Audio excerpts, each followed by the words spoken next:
Well, there's a lot of other things other than just hypothermia that occur during the wintertime. But winter illnesses like asthma can happen.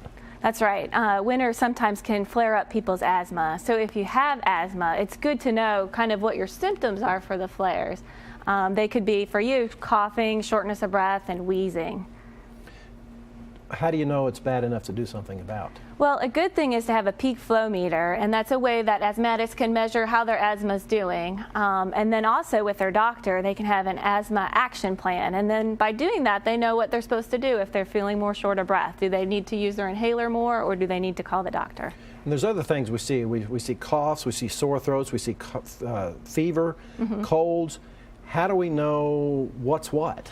Well, it can be confusing, and certainly confusing for patients who come see us in the office. Well, you know, upper respiratory infections are really common this time of year. Those are what you think of with a common cold. A lot of times sore throat, runny nose, coughing, kind of a low-grade temperature, versus the flu. The flu, usually you get a high fever, more than 100, really bad body aches, and also a cough with that. How do you know when you need to go to the doctor? Well, certainly if you think that you might have the flu, it's good to get in to see the doctor within 2 days, so there's possibility of getting medication for it. Certainly if pretty much anybody has a fever, I think that's a good reason to call the doctor and get in. And treating the flu early, if you're going to get good results with the medicine, the earlier the better? Right, the earlier the better, and really within the first 24 to 48 hours, it's helpful to get the medication for the flu. And everybody who has a cold that comes to the doctor doesn't necessarily need an antibiotic.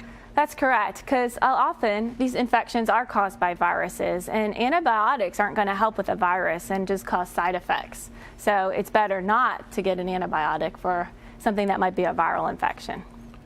Well, what are some things you can do short of coming to the doctor? If you don't need to see the doctor, some over-the-counter medicines you can take. Right, there are a wide range of medications you can take. I know when you go to the pharmacy, you look on the shelves, it can be very confusing what you're supposed to take. I know for patients that's really hard. I always think of breaking it down with symptoms. So if you're having some pain, a pain reliever can help. So sore throat's pain, body aches are pain. So a pain reliever would be something like acetaminophen, which is Tylenol, or ibuprofen, which is Advil. Then you have, for upper airway type stuff, runny nose, nasal congestion, you can get a decongestant. And they've come in the form of a pill or a nasal spray. And then also for coughs, there's cough medicine to treat that type of symptom. But one thing really important is you don't want to give these medicines to young children, as it can be harmful.